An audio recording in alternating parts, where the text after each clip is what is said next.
Cartoons are not for children. Okay, for like 40 years they were almost exclusively for kids, but they weren't originally created for them. Some of the most successful and iconic animations of the past 30 years were specifically designed for adults. And aside from a few iconic Disney creations, it's safe to say cartoons are more enjoyable when they are constructed for older audiences. Today I'm going to take you all on a nostalgia trip, covering adult cartoons from their inception in the 1920s all the way to the crowning point of Adult Swim, the mecca of adult animations. Drink water.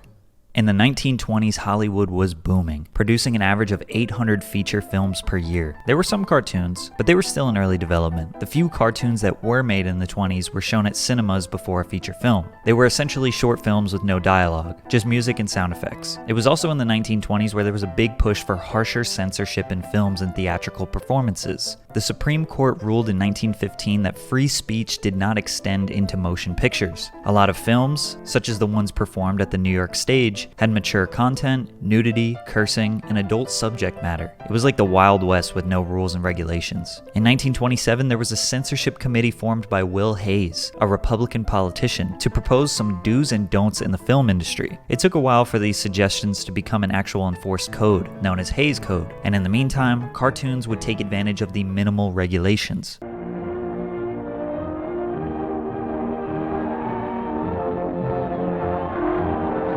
This was known as the PreCode era. Betty Boop. She was a caricature of the 1930s flapper, a woman with more love to give than knowledge to share, typically depicted as being innocent yet scandalous. She had a baby face but the body of a grown woman. Many of these early productions were heavily sexualizing Betty and other animated women. Some of these straight up glamorizing. Stop! Do you like your job? Well, I think if I were you, I'd go somewhere. You better come out with me tonight. Have some dinner. You mean? They pretty much depicted every way possible a woman's dress could get removed from her body. Betty exploded in popularity. However, with the enforcement of Hayes Code in 1934, the animation studio was required to button up Betty's image. She went from being a free spirit flapper to a housewife/career girl who wore fuller dresses. Her curls got straightened out, her earrings got smaller, and she slowly became more mature. She even smelled different. Okay, we don't know how she smelled, but I think we can all agree smelling good is feeling good, which is why Scentbird is a necessary service for you. Scentbird is a fragrance subscription service with over 600 different designer fragrances available to you at a fraction of the price. The low monthly price gives you the ability to sample one designer fragrance every month. I know I don't feel comfortable buying a $300 to $600 cologne that I haven't even tried out yet. The sample size will last you a full 30 days. You can test out a different one every time, or even take advantage of the low cost and keep getting the same one. You also have the ability to skip a month. It arrives in this small package. Your cologne or perfume will come in this nice little bag. Little twist, it's ready to spray. You could take the whole thing out if you want. I went with the Mercedes-Benz Man because I'm trying to smell like I drive a Mercedes because I can't actually afford one. Now at least I smell rich. I also received the Chris Collins Harlem Nights scent. This fragrance has me feeling like I'm walking through a Harlem speakeasy smelling like rum and musk. Scentbird works directly with brands like Gucci, Prada, Versace, so your product is 100% authentic. Click the link in the description to get started with a sample quiz to find out exactly what you want, and use code Patrick55 for 55% off to make your first month just over $7.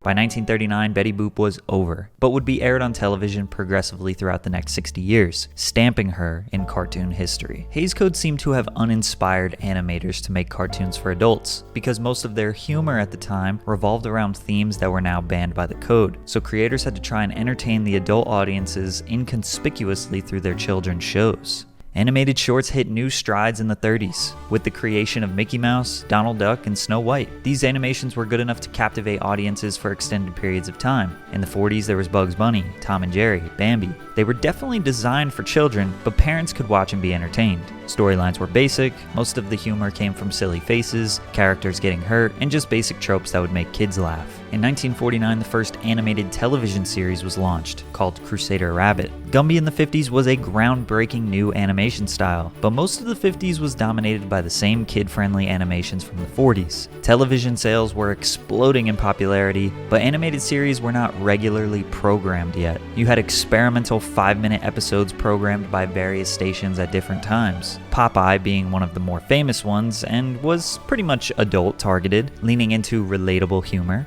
the best kind. That was a joke. Focused on the working class man and relating to his struggles. Like, wow, the pipe broke on this sink. Oh my god, I hate when that happens. There was a massive shift in the 60s. The birth of Hanna-Barbera animations. Basically every American household has a TV now. You had the Flintstones, the Jetsons, Pink Panther, Scooby-Doo, Spider-Man, Hulk, so many more. Regularly scheduled cartoons enjoyed by millions so you don't have to go to the cinema to see animation. There was more variety, better writing, still leaning into the working class man and the modern family, but the colors were brighter, the scenes and animation were more imaginative. TVs in general were more creative and fun. Most of these cartoons were still family friendly, designed for children, yet really enjoyable for adults to watch as well. The 70s was the birth of Nickelodeon. However, the mid-70s to mid-80s would be the weakest era for new cartoons. The 70s were carried by shows that were started in the 60s. Critics, whoever they are, say the golden age of animation ended in 1972. Obviously, everyone born in the 70s or later would say that's cap, but many of the most critically acclaimed, financially successful,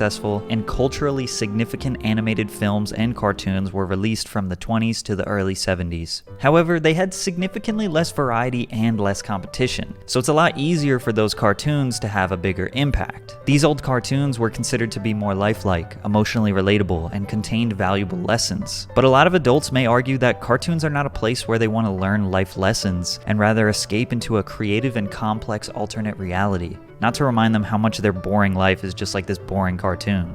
To no surprise, cartoon ratings were plummeting, resulting in budget cuts and then the release of low-budget animations that didn't have a lasting impact. The 1980s, you had the birth of the Disney Channel. Shows like The Smurfs, Thomas the Tank Engine, and Alvin and the Chipmunks were hits for children, but the late 80s felt like cartoons were catering to their teenage and adult audiences a lot more. At this point, for almost 40 years, cartoons were perceived to be for children and almost exclusively designed for children. Like, it started out exclusively for adults, then immediately did a 180 for kids, and was slowly building towards being designed for adults again. Teens were waking up in the morning, eating cereal, watching tunes, and chilling on the couch after school, watching tunes. Teenage Mutant Ninja Turtles, Transformers, He-Man and the Masters of the Universe, Thundercats, RoboCop. These were designed more so for teenagers and opened up a lot more opportunities for advanced animation, more action, and more advanced storylines that could be understood, not just ha-ha bonk on the head humor. There were a plethora of new shows being premiered only to be discontinued after a season or so. The scenes were more imaginative and immersive. Unfortunately, a lot of the shows didn't stick or become as culturally long-lasting as shows made in the 90s. But in 1989, something big happened. A cartoon written and designed for adults without being racist or overly sexual. The Simpsons. The Simpsons is not written for kids, it's written for adults. Was said by Matt Groening, who created the show. Matt was a visionary. He knew that the mainstream audience wanted and needed an adult-oriented cartoon show, so he made it happen. Homer Simpson and Marge Simpson are married with 3 children, Bart, Lisa, and Maggie. They live in the middle America town of Springfield. It was an animated sitcom without the laugh track, leaning into a classic sitcom storyline, the average American family. Breakfast in the morning, conflict in the day, resolution at night. It was as basic as it gets in terms of understanding the general plot. Just watch the first episode and you have almost all the background information needed to watch the next 32 seasons. Although it was basic in nature, every episode was a new day and the creative possibilities were endless. Homer would overreact, get in ridiculous situations, and handle them how basically nobody would handle them. How about that rain check for last night? Nah!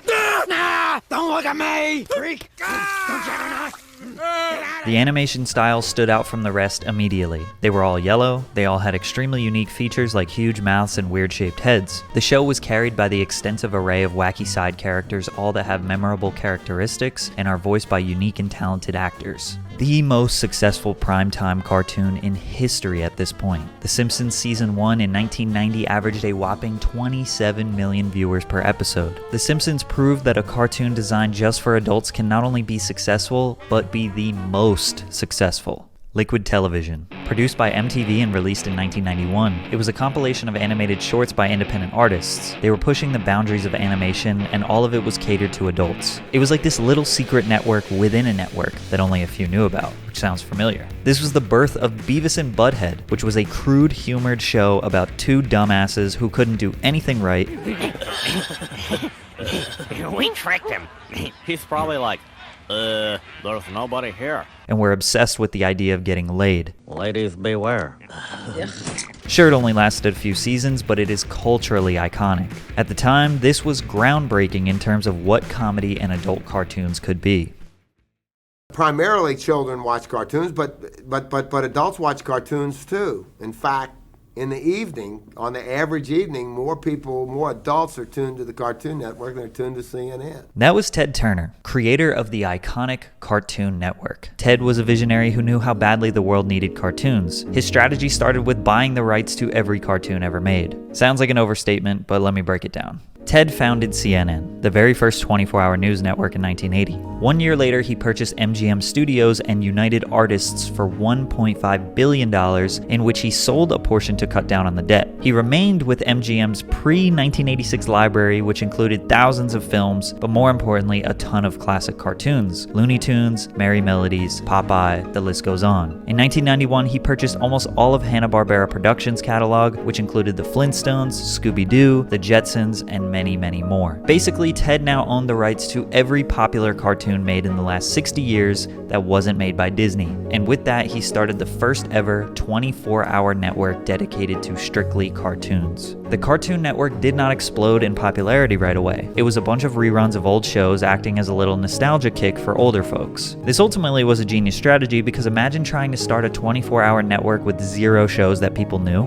It would be impossible to get off the ground. So the network started with only old shows and got to work producing originals. Just when you think TV is going to be taken over by all adult animations, we got another renaissance of children's cartoons on Nickelodeon. Doug, Rugrats, Ren and Stimpy, Rocko's Modern Life, Kablam, Ah Real Monsters, Hey Arnold. Nickelodeon was the go-to place for children's cartoons, even though some of these early cartoons were barely for kids. While Disney was producing the perfect imagination land where everything is happy and nice, Nickelodeon was bringing totally original animation styles, grim scenery, and taking creative risks. Cartoon Network slowed down on airing old shows in 1996, and they were ready to roll out their originals: Dexter's Laboratory, Johnny Bravo, Cow and Chicken, Ed, Edd and Eddy, Courage the Cowardly Dog. It's safe to say in the 90s, the line between what cartoons are for adults and what cartoons are for children is very blurry. It could be because the censorship that was enforced in the 30s wasn't really challenged for 50 years or so when The Simpsons came out. I'm not saying that the 90s cartoons were edgy, but they were a little darker, more intrepid, more intense, and overall more adult appealing. The 90s in general were a little darker and rebellious towards the 80s, where everything was seen as loud, colorful, and glamorous. Counterculture became cool, grunge music and gangster rap became popular, so cartoons really blended in with the aesthetic of the culture. We are going to be different, so let's be cool and reserved and do exactly the opposite of what the 80s would do. South Park, 1997. The first episode was crass, in-your-face humor. Ike, you can't come to school with me. Yeah, go home, you little dildo. Dude, don't call my brother a dildo. What's a dildo? This show was not for kids, which is funny because it's a bunch of 4th graders. At this point, The Simpsons proved you can make fun of pop culture, make fun of politics, make edgy, rude jokes while entertaining millions of people and creating a 9-figure worth show.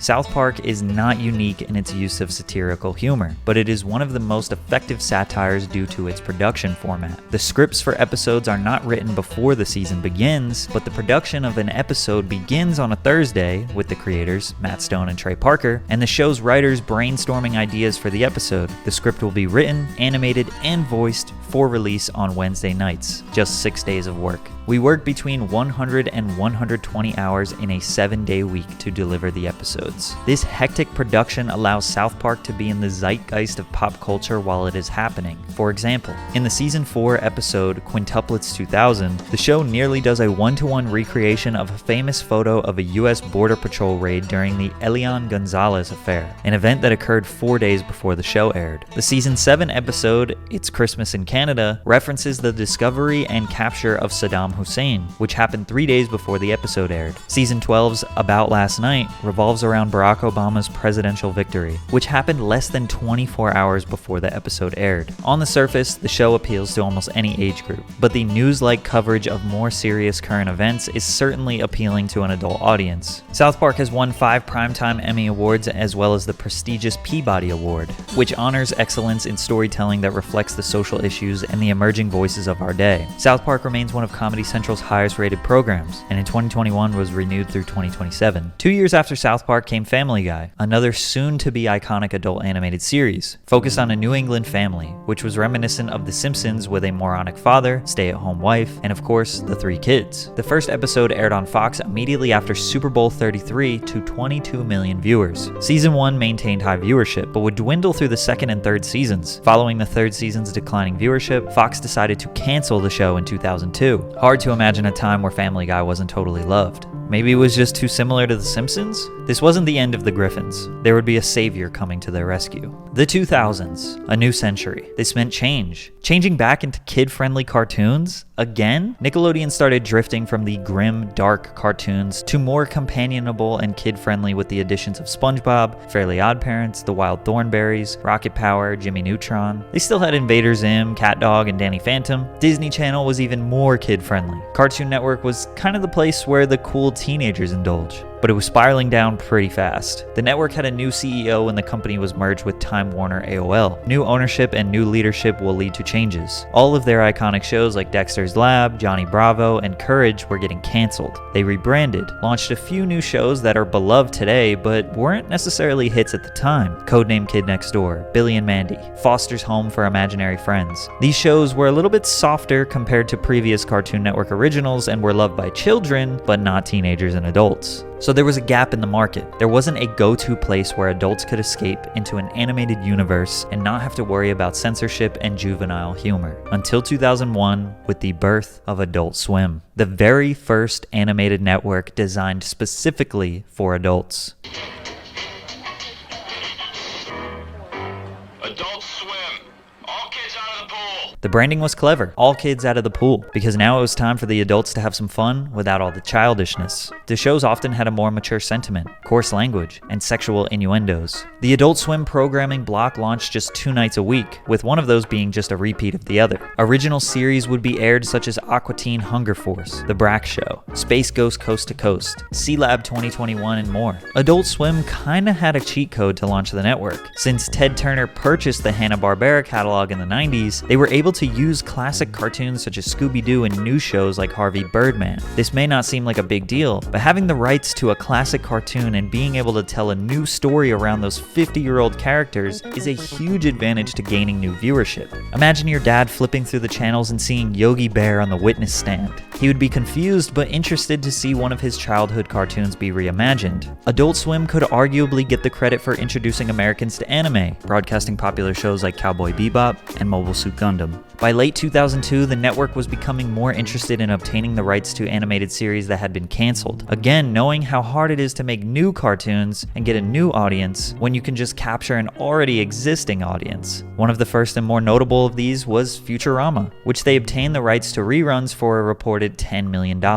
Jim Samples, Cartoon Network's executive VP, said, "Futurama reruns will take our Adult Swim programming to a whole different level." Adult Swim would come to the rescue for another show, which would become a pivotal moment for both the network and the series. Family Guy. 3 seasons that had previously aired on Fox would now have a new home on Adult Swim. The president of Fox tried selling Family Guy, but nobody wanted it. We ended up giving them to Cartoon Network basically for free. In 2003, it became the block's top-rated program. The Griffins boosted the viewership of Adult Swim and Cartoon Network as a whole by 239%. The same week Family Guy aired on Adult Swim, Fox released the first 2 seasons on DVD. 400,000 copies within a month were sold. The reruns and DVDs were so successful that Fox ordered 35 new episodes of Family Guy in 2004. Adult Swim officially brought the show back from the dead. With a massive increase in viewership, the Adult Swim block was expanded from 2 to 5 nights a week. Adult cartoons were about to take over.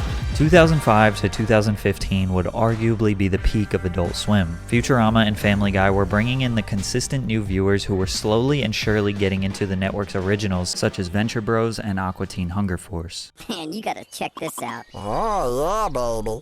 That's a neat car she's washing. You think that's a straight 6? I think I have a straight 6. Ooh, your sexual innuendo is priceless. Iconic long-running shows like Robot Chicken and The Boondocks would be introduced.